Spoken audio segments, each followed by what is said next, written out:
मित्रांनो, बघू शकता मी कोल्ह्याची भाजी बनवली, कशी सुंदर चमचमीत आहे आणि कलर वगैरे बघू शकता ना. आता तर शिजेल आहे म्हणून असं वाटतं मेथीचीच आहे. आपण तोपर्यंत रेसिपी पाहत नाही तोपर्यंत कळणारच नाही ही भाजी कुठली आहे. चला तर मग आपण झटपट याची रेसिपी पाहून घेऊया. आणि माझी रेसिपी कोण कुठून पाहते मला कमेंटमध्ये नक्की सांगा. चला तर मग झटपट रेसिपी पाहून घेऊया. आहे कोल्ह्याची भाजी बघू शकता, सेम म्हणजे गवत असतं आपलं ते आपण जे मळ्यांमध्ये बाजूला येतं तशी दिसणारी ही भाजी आहे. हा रानमेवा आहे, हा फक्त पावसाळ्यात भेटतो.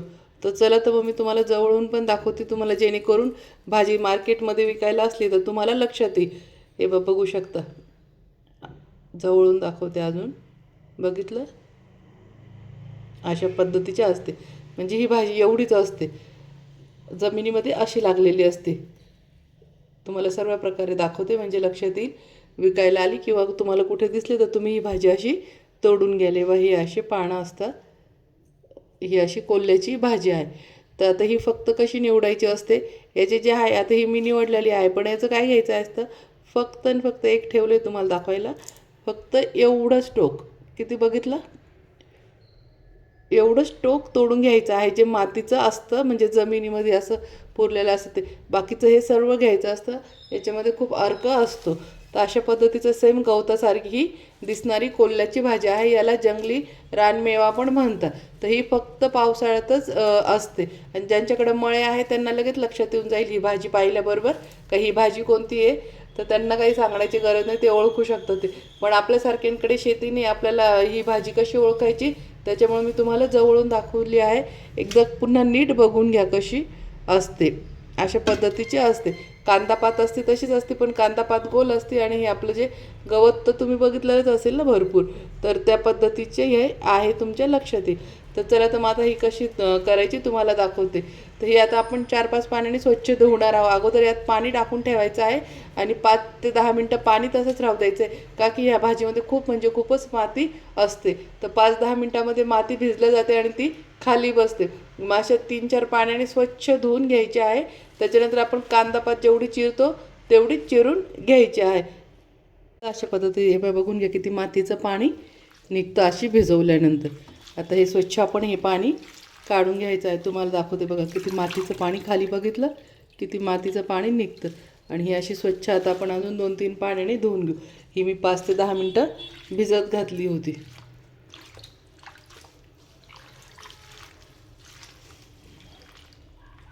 पद्धतीने नितळ पाणी चांगलं स्वच्छ येईपर्यंत आपल्याला ही भाजी धुवून घ्यायची आहे. बघू शकता तर किती स्वच्छ पाणी आलेलं आहे आणि ही भाजी पण किती क्लीन झाली आहे. आता ही आपण कांद्याची पात चिरतो त्या पद्धतीने चिरून घेऊया. ही धरून आणि अशा पद्धतीने चिरून घ्यायची आहे.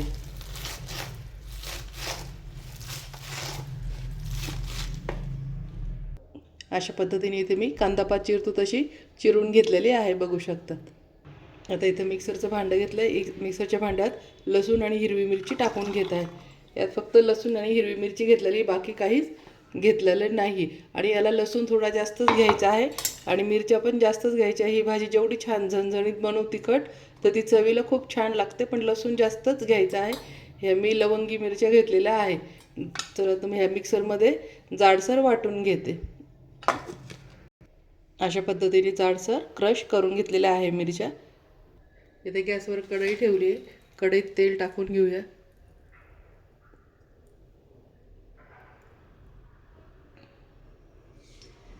मस्त तेल पण बघा मी थोडं जास्तच टाकलेलं आहे.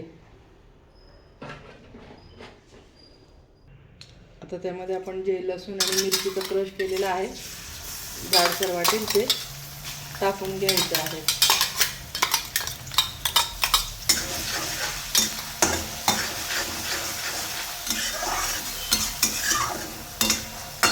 एकदम साधी आणि सोपी भाजी आहे. तुम्ही जेवढी साधी बनवाल ही भाजी तेवढी छान चविष्ट दिसते. जशी आपण मेथीची भाजी लसूण आणि हिरवी मिरची अशी टाकून करतो, किती चविष्ट लागते. त्यातच टोमॅटो कांदा काही काही सारं दुनिया घालतात, ती मेथी किती विचित्र लागते. तसं ही पण साध्या पद्धतीने करा, खूप छान लागते. हे थोडंसं याचा कच्चापणा जाईपर्यंत आपण परतून घेऊया. आता यामध्ये आपण शेंगदाण्याचं कूट टाकून घ्यायचं आहे.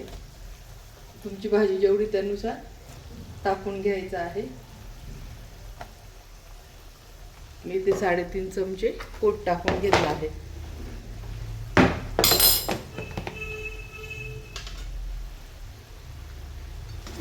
कूट पण थोडासा 1 मिनिटासाठी परतून घेऊया, कारण की हा भाजलेला शेंगदाण्याचा कूट आहे.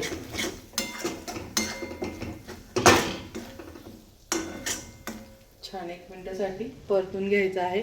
तोपर्यंत लगेच त्यामध्ये आता चवीनुसार मीठ टाकून घ्यायचं आहे.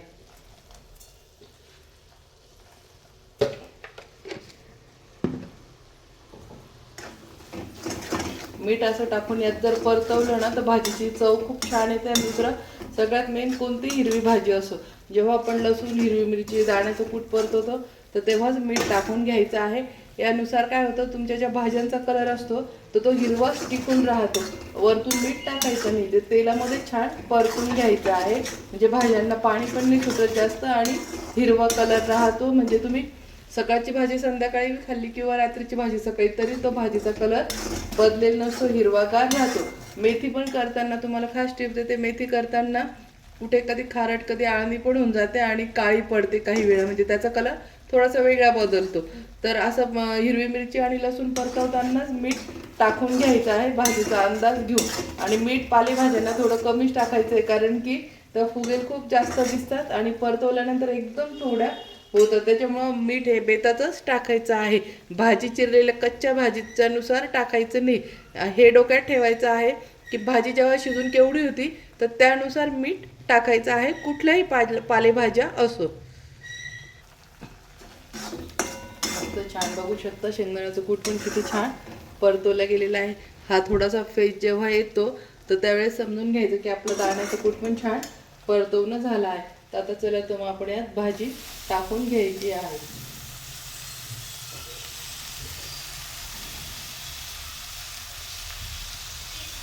तर सर्व यात भाजी आपण टाकून घेऊया. मस्त आता परतून घ्यायचं आहे.